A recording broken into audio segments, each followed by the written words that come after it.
평상시에는 내가 이거 돈을 아껴야 되겠다고 마음 먹지만 어느새 보면 카드를 긁고 있어. 카드 있으면 다 찢어버려. 그냥 다 잘라버려.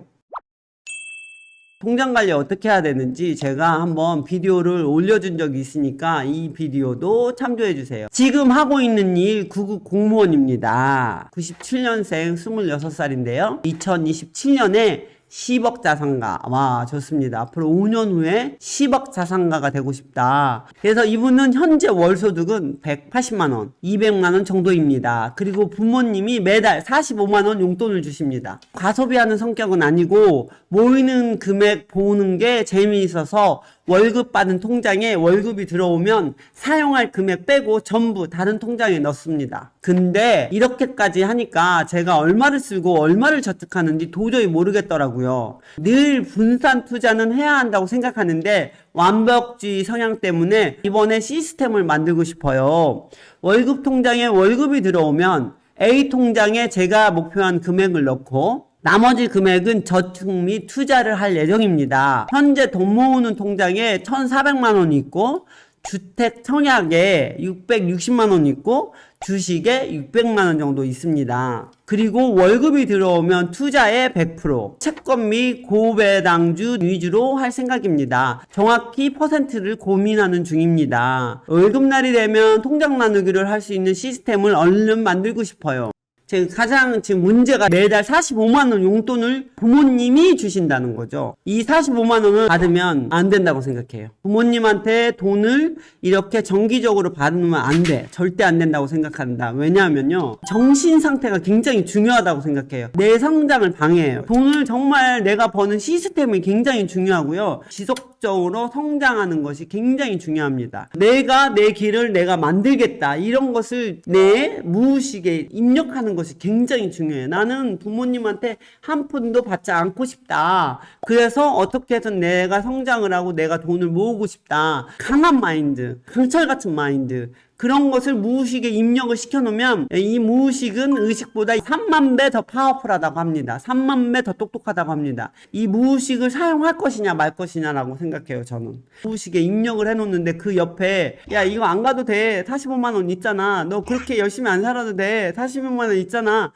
이런 식으로. 왜냐하면 경제적인 독립을 했다고 할 수가 없어. 45만원을 받으면서. 뿌여뿌님께서 주택 청약은 예전에 부모님이 들어놓으신 거에다가 45만원에서 매달 10만원씩 이체한 금액이에요. 45만원을 직장 다니고 있는 딸에게 주택 청약에 조금씩 넣어주시나 봐요. 유럽에서 보면은 굉장히 20대만 넘으면 대학을 다녀도 보통 자기가 아르바이트 하면서 대학을 다니면서 용돈 정도는 자기네가 벌고, 프랑스 같은 경우도 대학 등록금이 없습니다. 프랑스는. 그래서 대학 등록금은 없으니까 대학을 다니고 용돈벌이를 해서 처음에 이제 월세 하는 집을 부모가 얻어주면 그 다음에 이제 자기가 용돈을 하면서 그 돈을 벌어가면서 쓰는 경우가 대부분이에요. 20살이 넘으면 내가 살아야 돼. 20살이 넘으면 내 인생 내가 개척하는 거야.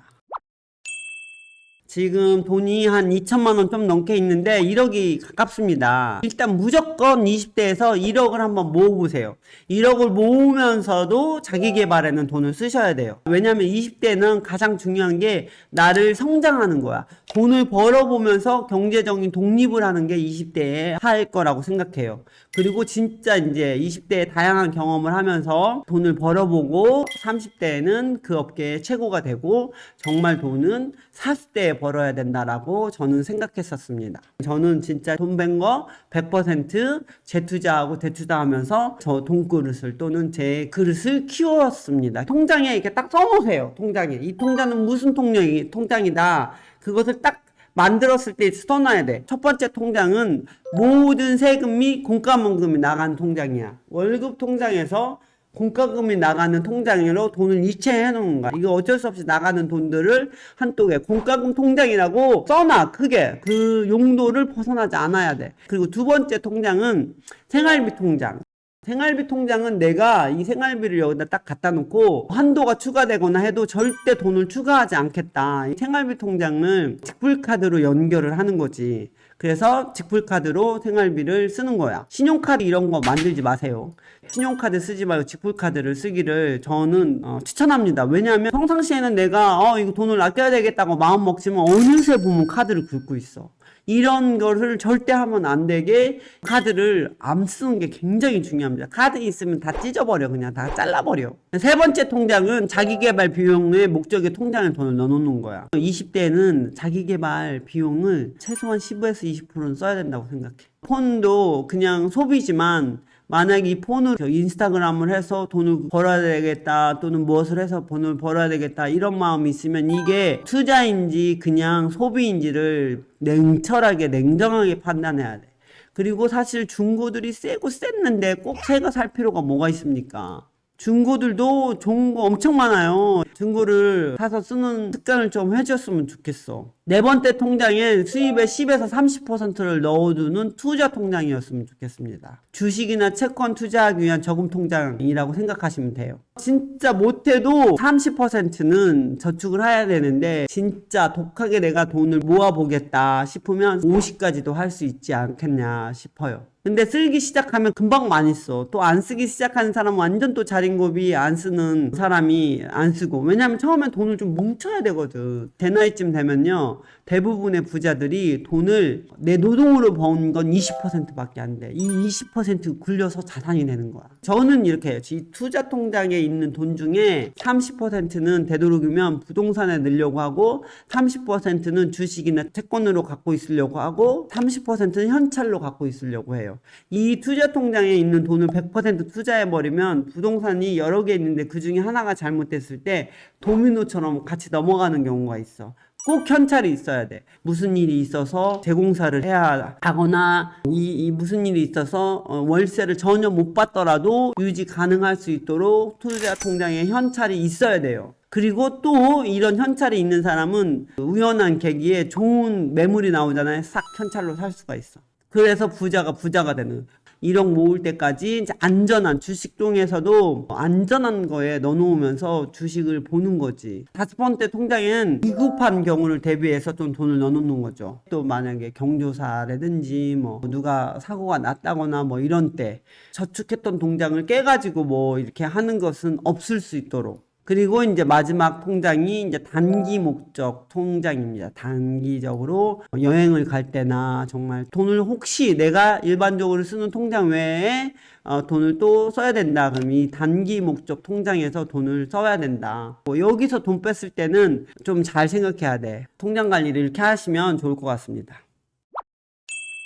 이분이 또 질문이 이거였었어요. 월급이 들어오면 투자에 100만원, 채권 및 고배당주 등 위주로 할 생각입니다. 정확히 퍼센트를 고민하는 중입니다. 제가 이렇게 생각해요. 일단 월급이 들어오면 무조건 10%는 매날 주식 통장에 돈을 넣었으면 좋겠어요. 이때까지 갖고 가겠다라는 마음으로. 이 주식 통장에 있는 돈은 절대 안 뽑겠다. 무슨 일이 있어도 이 주식 통장에 있는 것은 돈을 빼지 않겠다라는 마음으로 그게 노후대책 자금이라고 생각하시면 돼요. 내 수입 중에 10%는 그냥 100% 이거는 노후대책 자금이다 생각하고 그냥 꾸준하게 투자 통장에 넣어놓고 투자를 하시는 거야. 주식도 사고 채권도 보고 장기를 보고 사는 거예요. 저는 주식을 사가지고 거의 팔아본 적이 없습니다. 절대 무슨 일이 있어도 꺼내쓰고 싶지 않게. 이건 절대 꺼냈으면 안 돼요. 정말 무슨 일이 있어도 꺼냈으면 안 돼. 왜냐면 이건 노후대책 자금이니까 평생 10%씩만 모아서 이게 굴러가다 보면 이게 놀랄 만큼 돈이 불어 있습니다. 회장님, 제가 너무 궁금한 게 있습니다.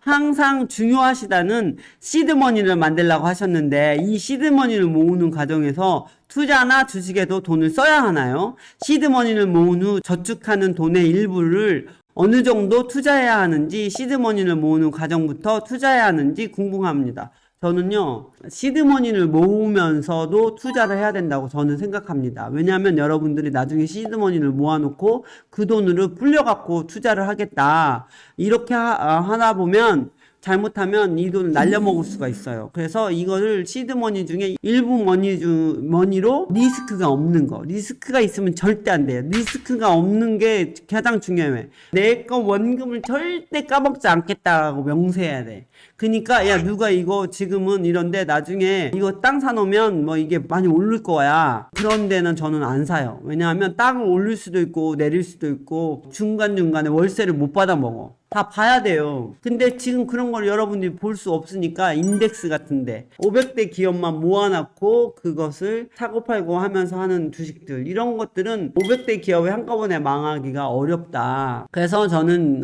주식도 관심 있는 건 미국 주식. 미국은 진짜 장난 아니야. 달러를 사람들이 쓰잖아요. 달러를. 세계의 모든 거래는 달러로 하거든요. 그래서 저는 특히 미국 주식, 중국 주식, 유럽 주식, 여러분들도 적은 돈 저자본으로 투자하면서 계속 보는 게 굉장히 중요합니다.